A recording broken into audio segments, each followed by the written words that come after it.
Good morning, Grinders! Welcome to the DFS pregame show here on RotoGrinders. I'm Jordan Cooper, aka Blender Ed, Blender HD, if you want to follow me on Twitter. And it's Tuesday, August 2nd, and I'm back.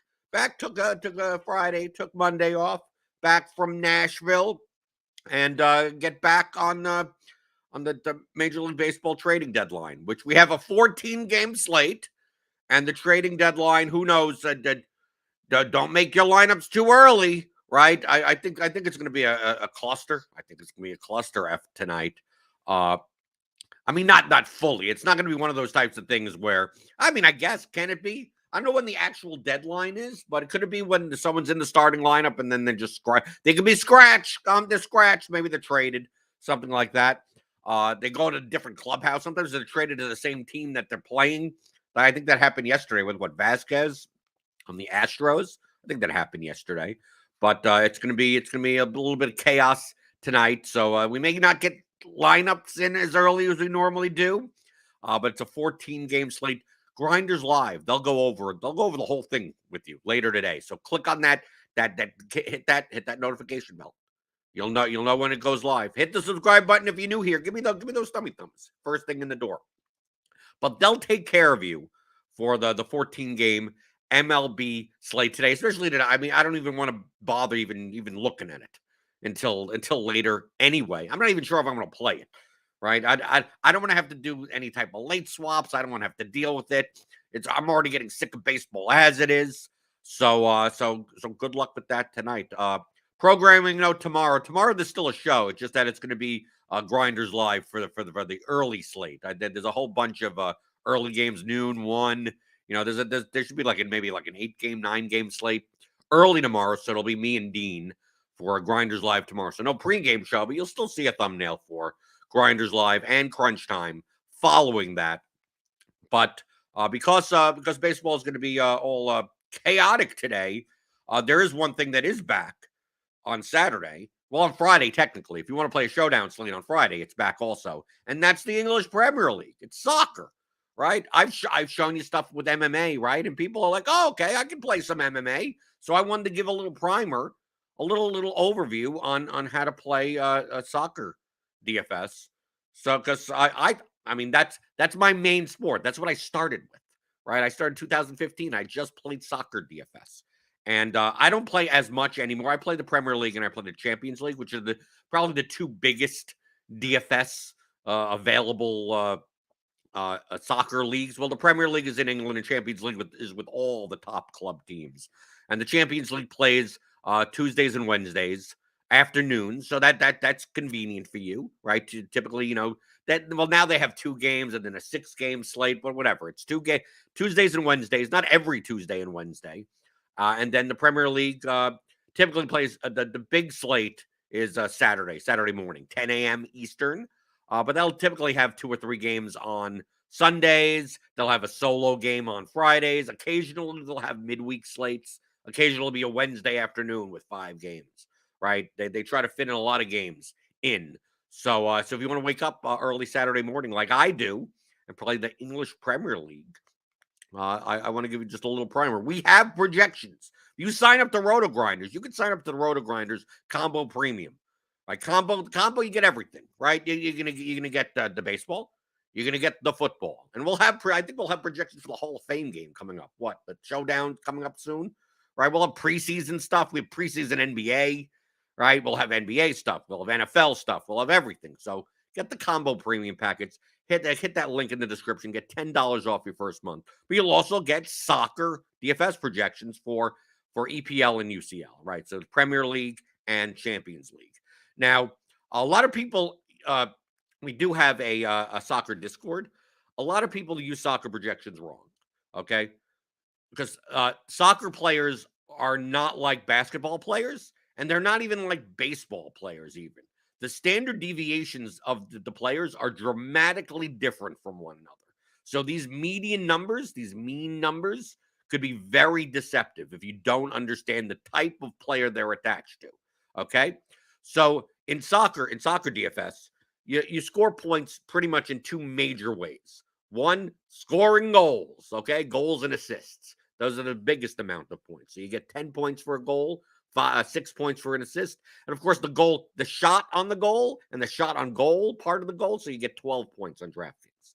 So you get points for shots, you get points for crosses, you get points for tackles won, you get points for fouls drawn. Those are what we call peripheral stats. Okay, so those can accumulate over the course of a 90-minute game.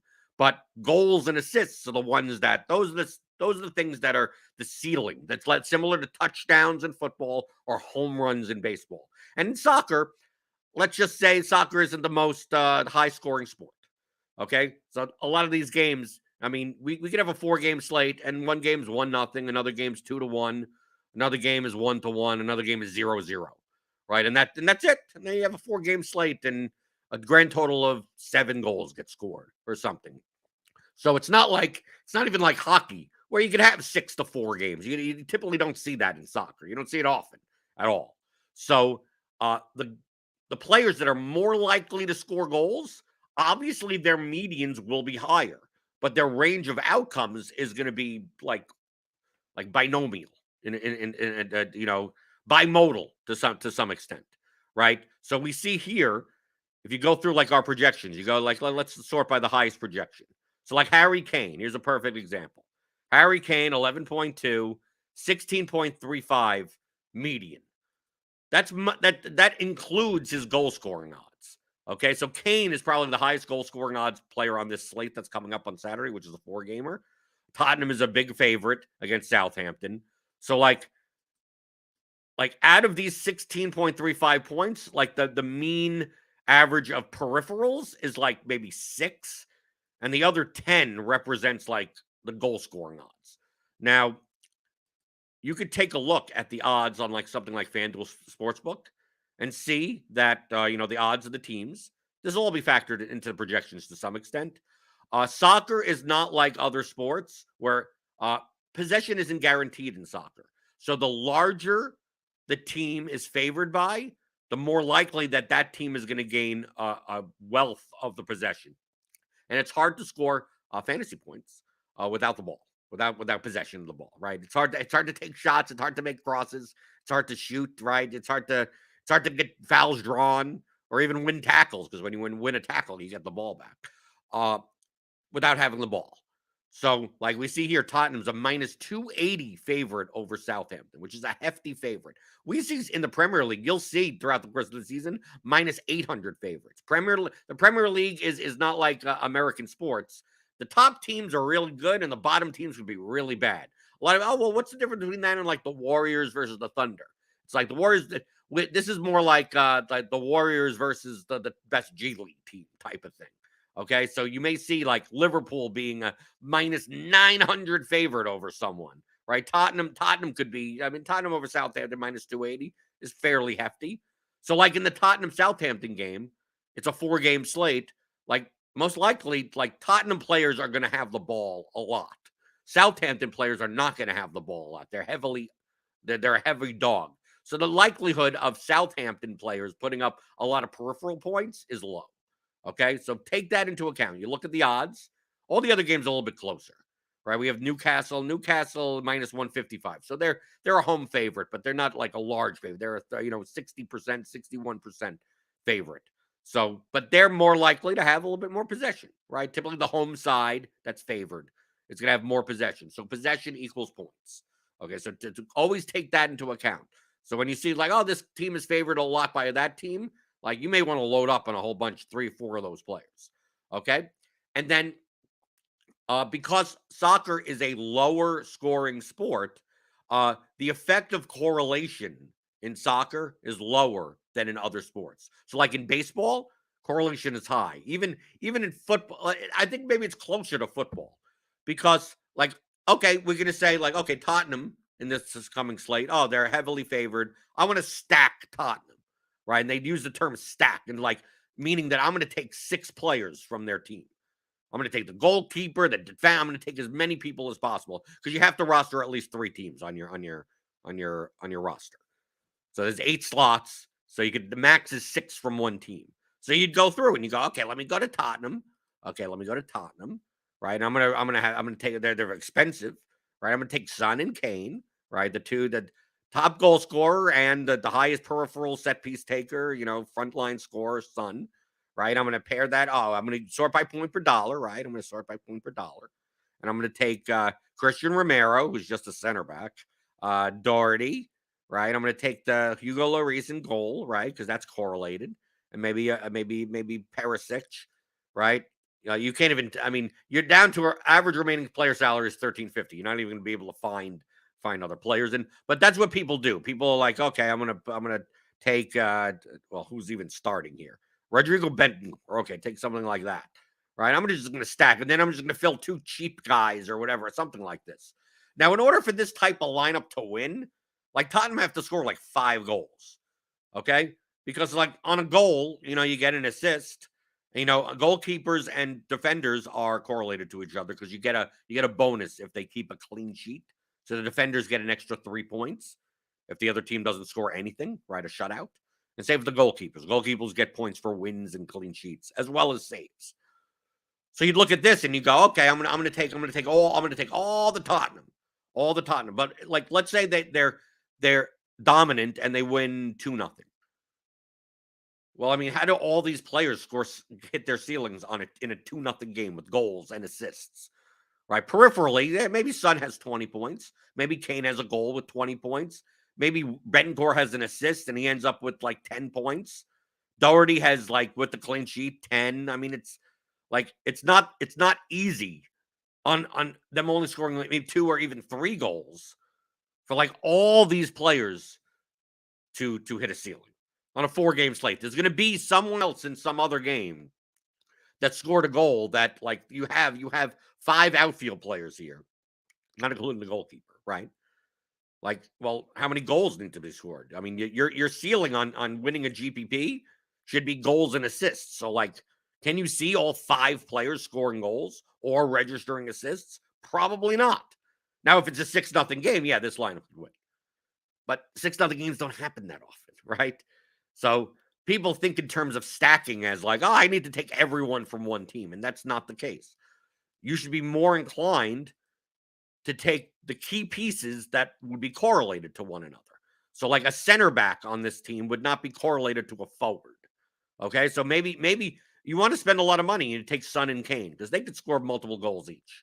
So let's say it's 3 goals and they both score 1 and they both get an assist to the other. It's like, okay, this could be a stack. Like this in and of itself could be a stack. Son and Kane, right? And most likely, if Son and Kane have ceiling games, most likely the team won, which means the goalkeeper gets their win bonus. And most likely, if they had a dominant game and maybe they kept a clean sheet. So maybe you pair a fullback, Matt Doherty, on their team to Lloris. So they both get the clean sheet. And also, since Doherty is a fullback, he's more likely to get assists. He's not going to score a goal, probably, but maybe gets an assist on a Kane goal. And then you go, okay, that's a stack. Like there, you're done. You're done. Now you're not jamming in any more players. Like that would be a stack. If you let's say instead of playing Son, you don't play Son at all. Like this could be a stack. Kane, Doherty, Lloris. You could do that. You could play Pierre-Emile Højbjerg, the midfielder, for value or something like that, and do this. Like this could be a stack. But like taking, I've got to stack 6 guys or whatever. Like games like that don't happen that often. And typically, if the team is favored by that much, a lot of the players are going to be very expensive. Right? We have an 11K, an 11.9K Son and Kane on this slate for Tottenham. So it's going to be very hard for you to fit if you're just going to constantly take Tottenham players. We also have Kulusevski. I can never pronounce his name right. Right? He's 9,200. Maybe he scores a goal. Right? How do you fit all these guys in? It's really hard. But people do it. I see people make that mistake in GPPs. They say, I'm going to take all the expensive players and then leave 3 spots for like $2,500 guys that get 1 point. Like you ain't going to win, really. That the team that you stack needs to score like 8 goals in order for that to happen. So I'm just showing you how you could use the soccer DFS projections that we have here at RotoGrinders to your advantage, knowing the difference between the players. Okay, because we're going to go here. Like if I wanted to play like a double up, right, a cash lineup, I'd go, okay, what's the optimal lineup? Give me the optimal lineup. Okay, so based on our projections, based on a median projection, the optimal is St. Maximin, Coutinho, like this lineup right here. Yet I don't expect to see anyone with this lineup in double ups on Saturday at all. Right? I expect people to have Son in their lineup. I expect probably Son plus Leon Bailey or something like that.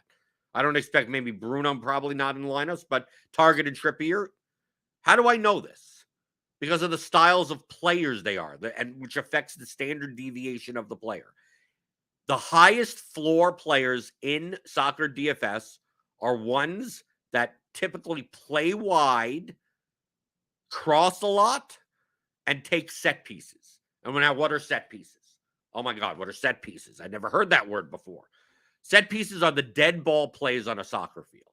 Okay, so when a player gets fouled, it's, when everyone lines up, you've seen it in games probably, where, okay, there's a foul, it's a dead ball, which means the team gets a free kick. And a guy who takes the free kick is going to just hit the ball into the goal area, and then you have the lines of all the soccer players that are trying to head the ball in or something like that. Okay, that's considered a set piece.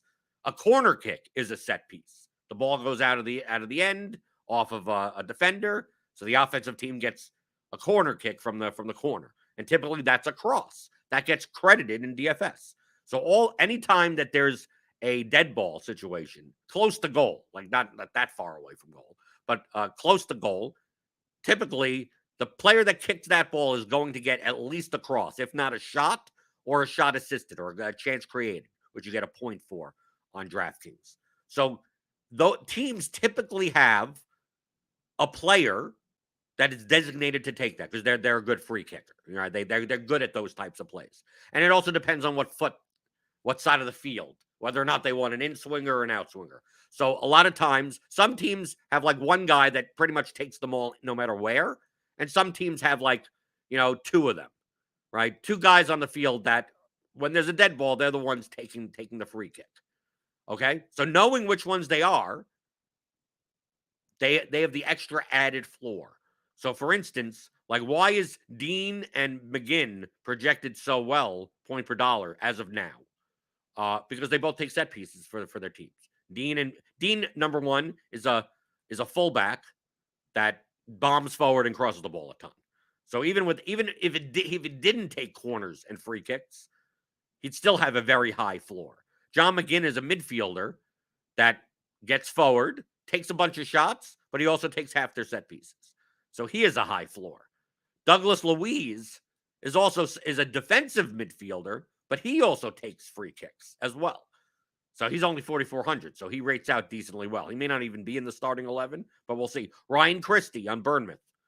He's a forward play. He plays as a wide forward, a winger, and he takes set pieces on that side for Bournemouth. So that's why his projection is higher. Matt Target is a fullback for Newcastle that takes set pieces. That's why his floor is higher.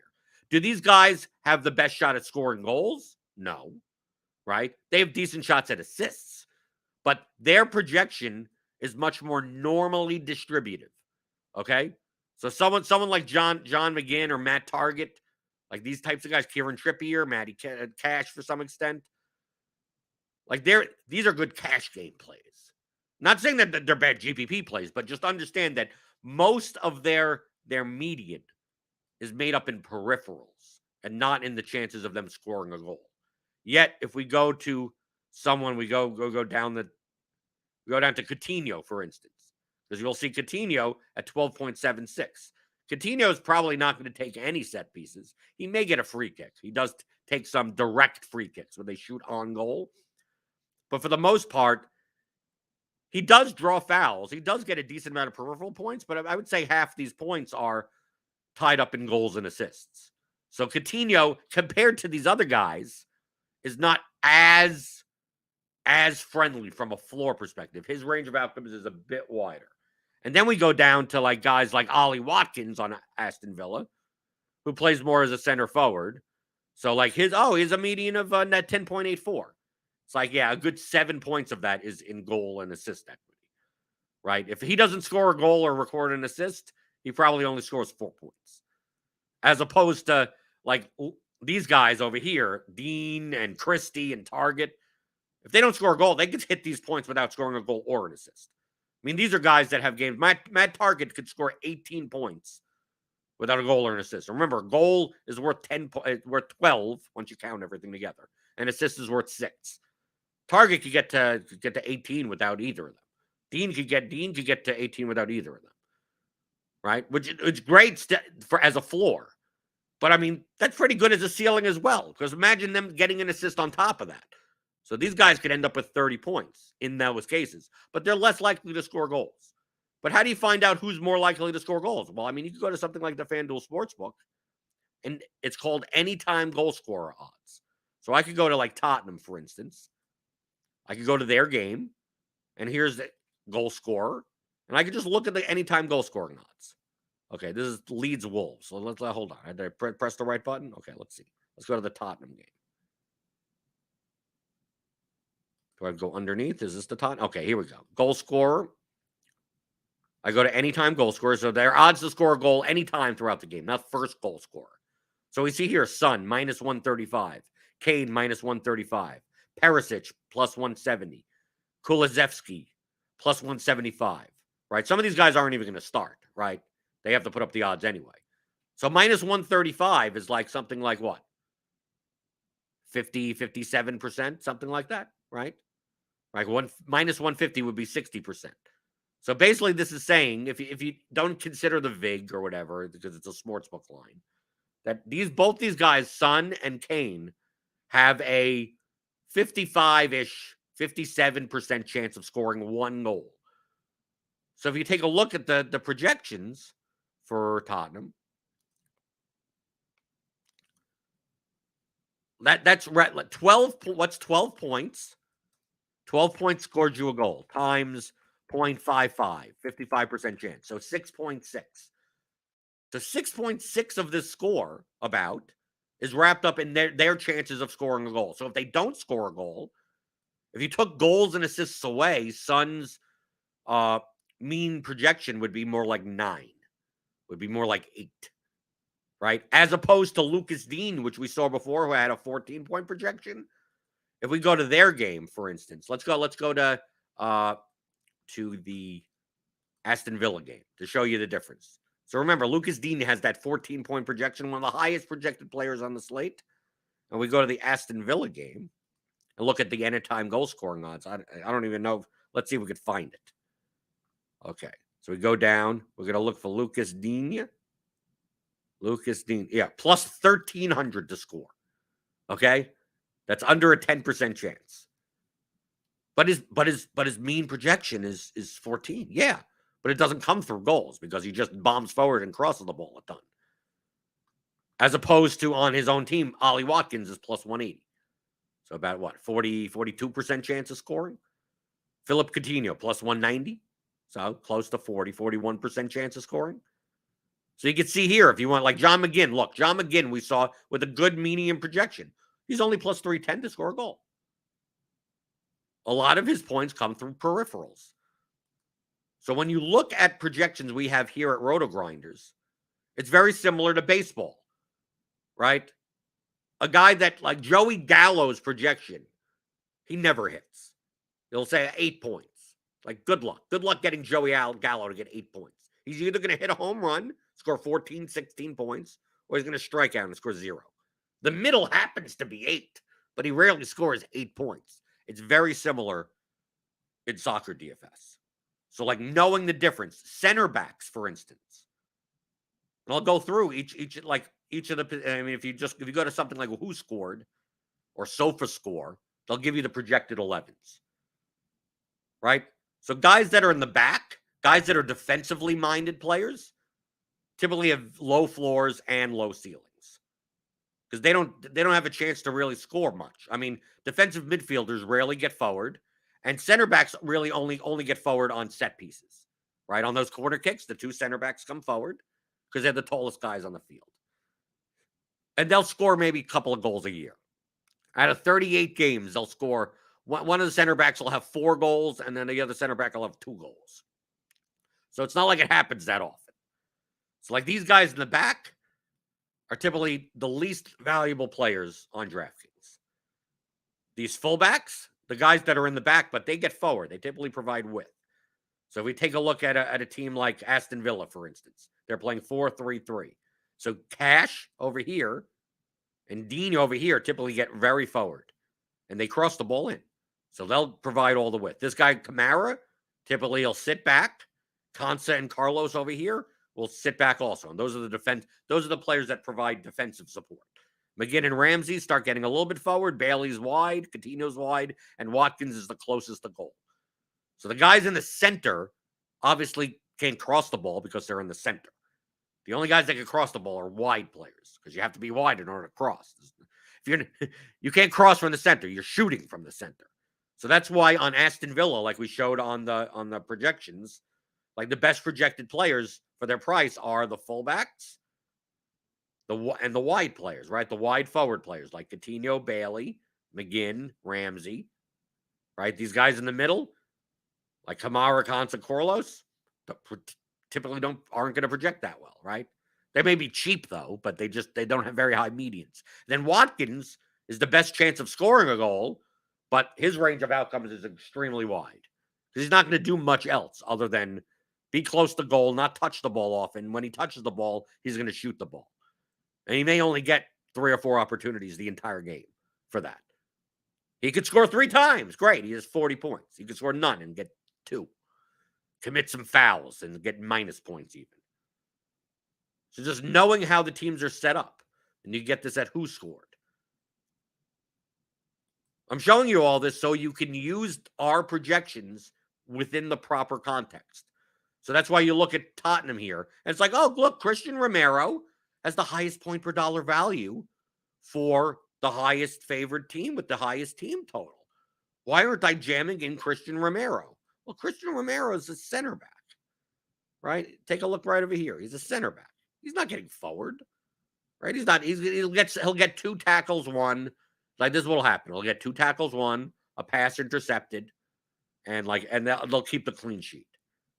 And he'll get like 6 points, which is nice for 3,600, 6 points. But that's what look, that's what his median is. 6 points is 4.47. Because anytime goal scoring odds is what? Plus 1,000, plus 1,500. He's rarely going to make an assist. He's not passing the ball. He's not passing the ball to a goal scorer. His median projection is high because Tottenham's a big favorite, and his clean sheet odds are high. So Tottenham may have like a 60% chance of keeping a clean sheet, which equates to 3 points for Romero. So that's like 1.8 points in this score.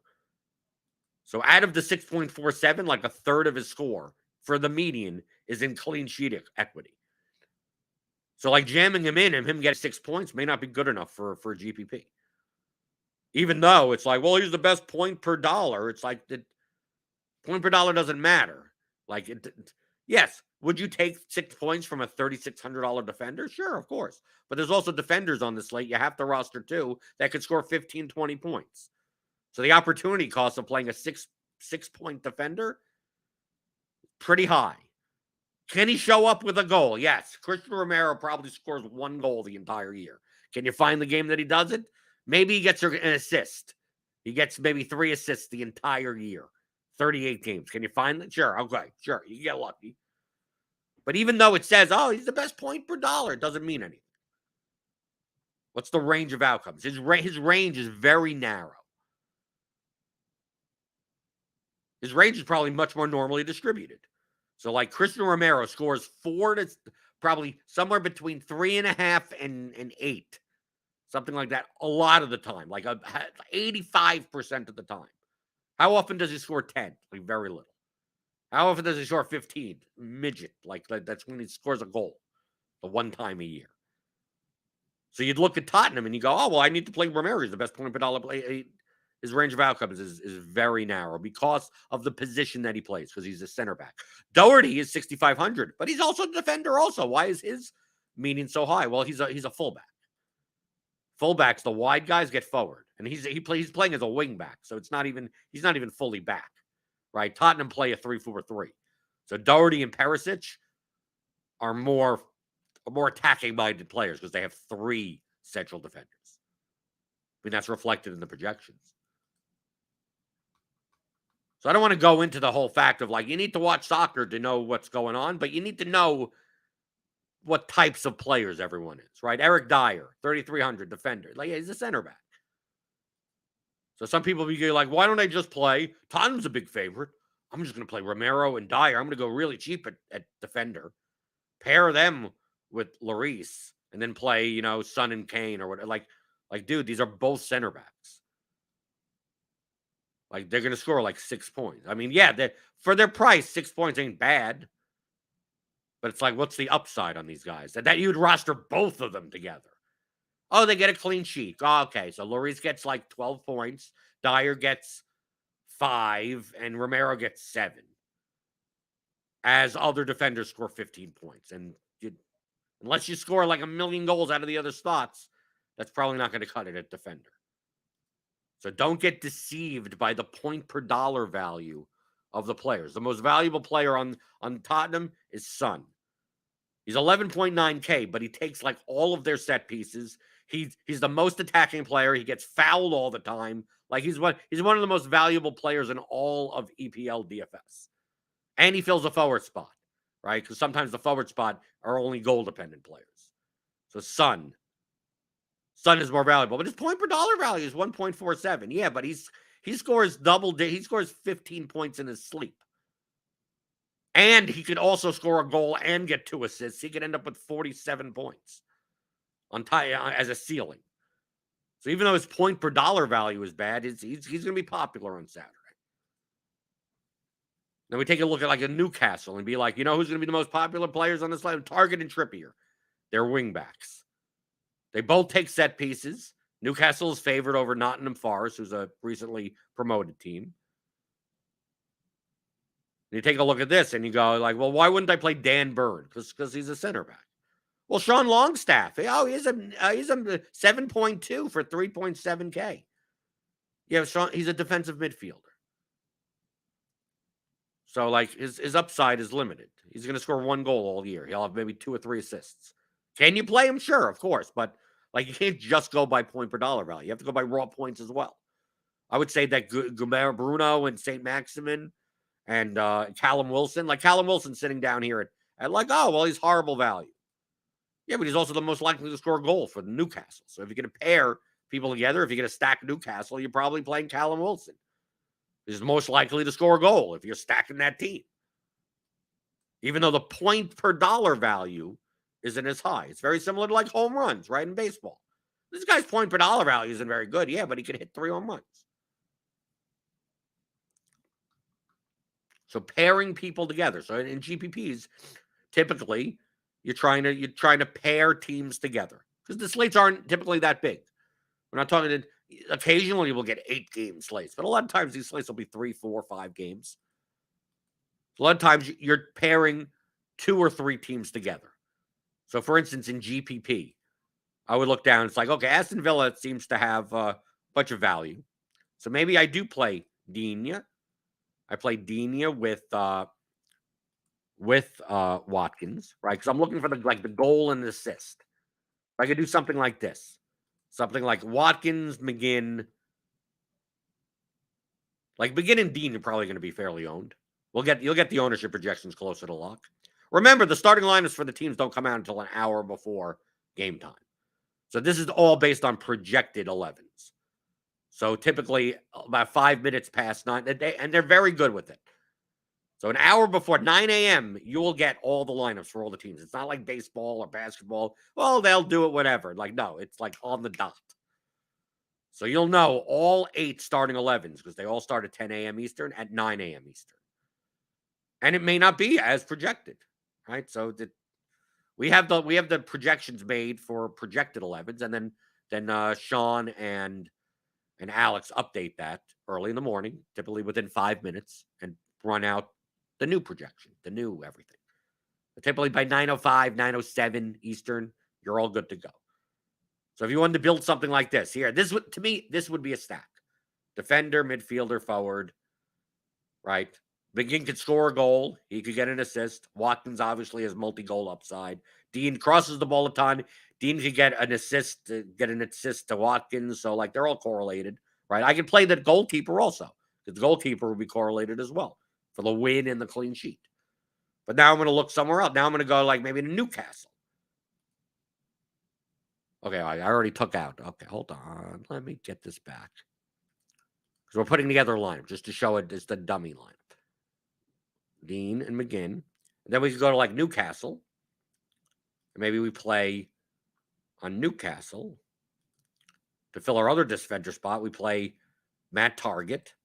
And we pair him up with, he'd get an assist to a forward. Like St. Maximin, Callum Wilson. So maybe we play Callum Wilson also. Okay? But now we're not playing Tottenham's the big favorite. We have no Tottenham. This would be like a fade Tottenham type of lineup.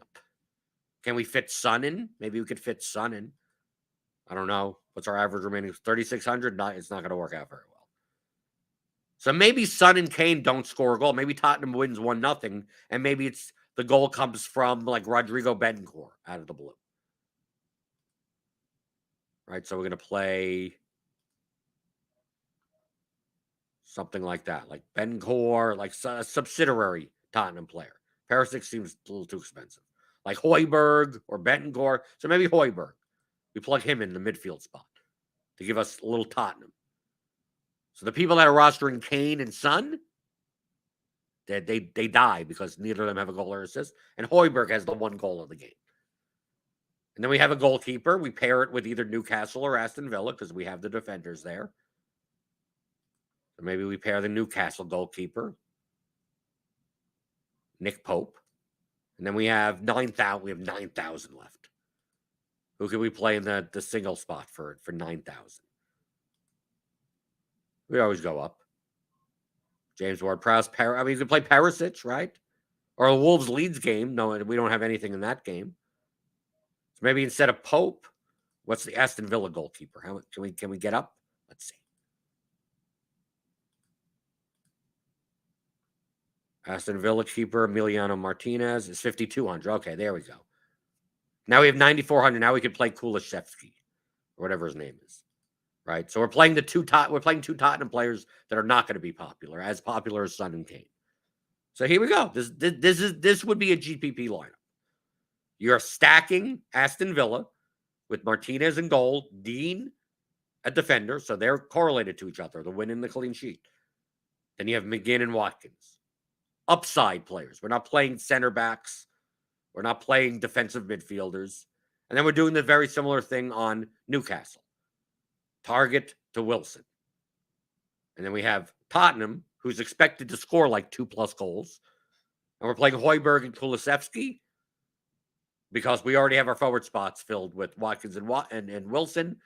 And a lot of our competition is going to have Son and Kane. So we get leverage. So we are playing popular players. Like on this slate, Target's going to be popular. Dean's going to be popular. McGinn's going to be popular. Right? But it's going to be a lot of Son and Kane and not Kulusevski and Højbjerg. Less likely to score a goal, sure. But that's where you get your leverage. So this would be a GPP line. Putting these things together. But it's not based on a point per dollar value. Like this projects for 81.32. Right? This is, if you were to play even a small field GPP, like if you were playing the 555 or whatever, I think they're running the 555 for this. This would be an absolutely reasonable small field lineup. 81.32 is the median projection. Okay? Remember, what's the quote optimal? 96.60. If you just went by median projections, 96.60. But remember, the whole point of what I'm doing today is showing you how to use the projections, that the median projection does not tell the whole story for soccer players.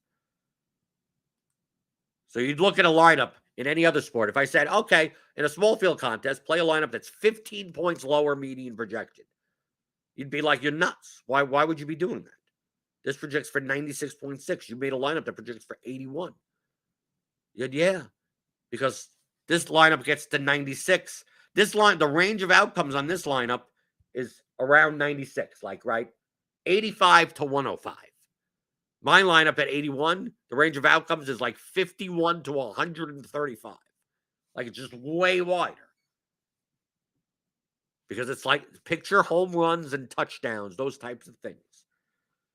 Soccer is not like, other than a few, the peripheral points do not add up to that extent. Yes, peripherally wise, these are the better peripheral point players.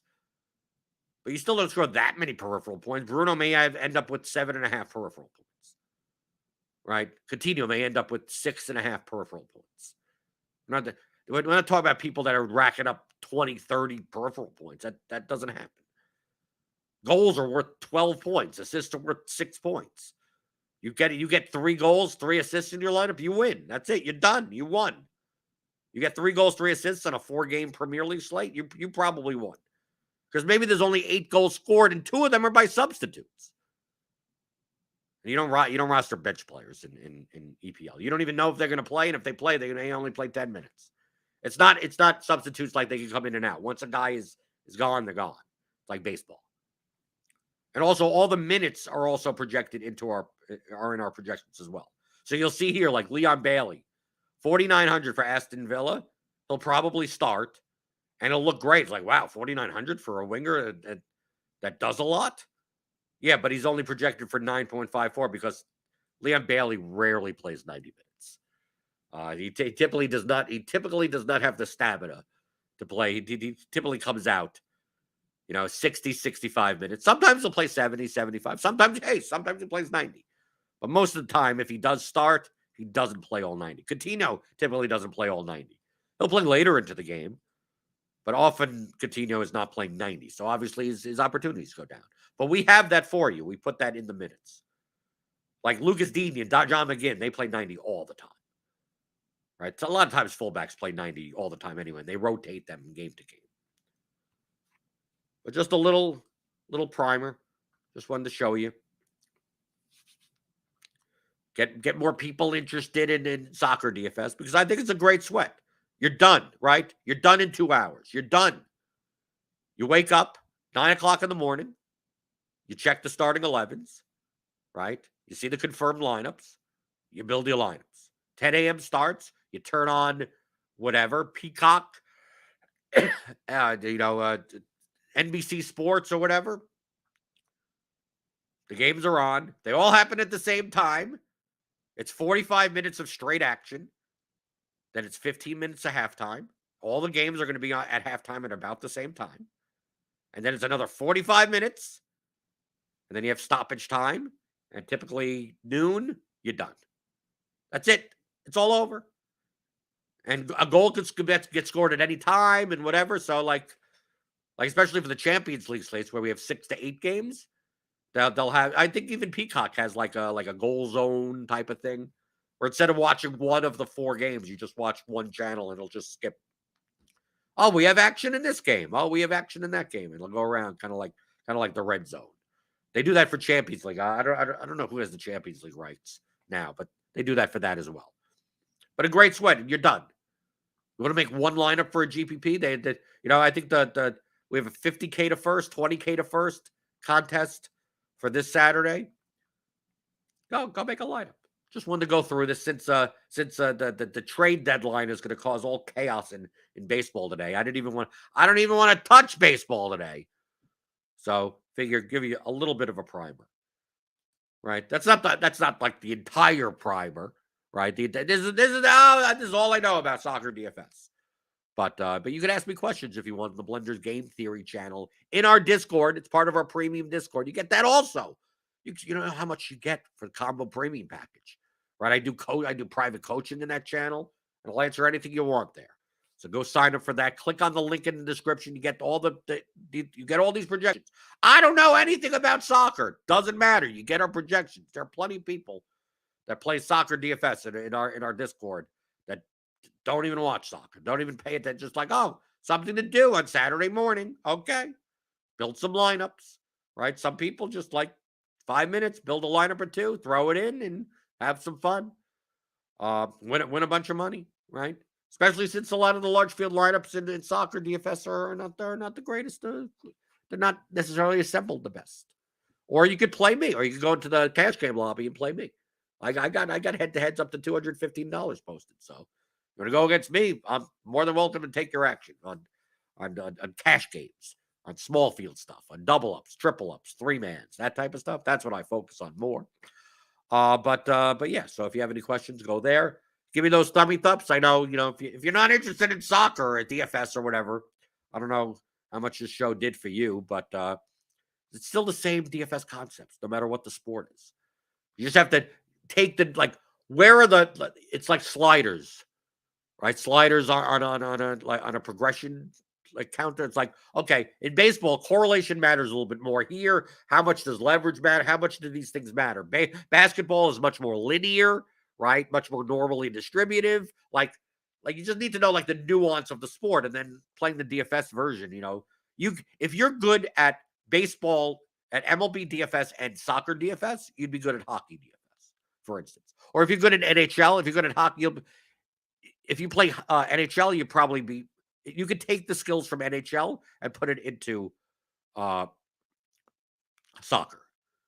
It's very correlative like that. Other than the fact that soccer doesn't have lines. You're not pairing lines together, but you're doing something similar to that.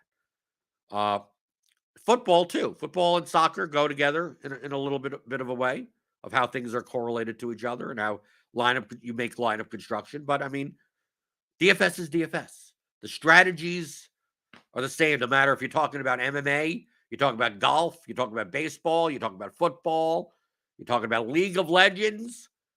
Just all a matter of scale. Where are the sliders? Well, this is more important than that in this sport, and this means a lot more. Like the fact that there's, once you're out of the game, there's no free substitutes, as opposed to basketball where they can come in and out. That matters. If you didn't know that, right, it would matter to you. In basketball, you would play a bench player because a guy can come off the bench and play 34 minutes. A guy can come off the bench and play 89 minutes or something in a soccer game, but why wouldn't they have started, right? Unless there's an injury 1 minute in. That's not going to happen, right? We already get, okay, trades are going on. Juan Soto is going to the Padres. Okay, so he's not in the lineup today. So it's Padres. Padres get Soto and Josh Bell, and the Nationals get C.J. Abrams, Robert Hassel III, James Wood, and Jarlin Cesaro. I'm showing a lot of prospects. So there we go. We got it, and that's going to be done throughout the day. So if you got Soto in your lineups for I don't know, are the Nationals even playing tonight? I mean, everyone's playing. I mean, I think everyone's playing. Yeah, the Nationals, right? So Soto and Bell will not be in the Nationals lineup, but they're facing Jacob deGrom. You're probably not playing them anyway. So we got a whole ton of stuff going on today with the trade deadline. If you want our MLB content, go click on our link in the description. Get $10 off your first month of Combo Premium. We'll have Grinders live later today. Dean and the guys will be focusing on the 14-game slate tonight. Trade deadline. Stuff people are going to be scratched. I'm going to tell you. It's going to be 7:30. This guy may be traded. Oh, that guy may be. Or someone scratched and they're not even traded. Everyone, then maybe he's traded. No, he's not. Stuff like that's going to happen tonight. So I think I'm going to take off tonight. Take off baseball tonight, especially since it's a big slate. It was like a 6-game slate. Okay, I can deal with that. But not going to bother with it tonight. And I'll see you tomorrow, right?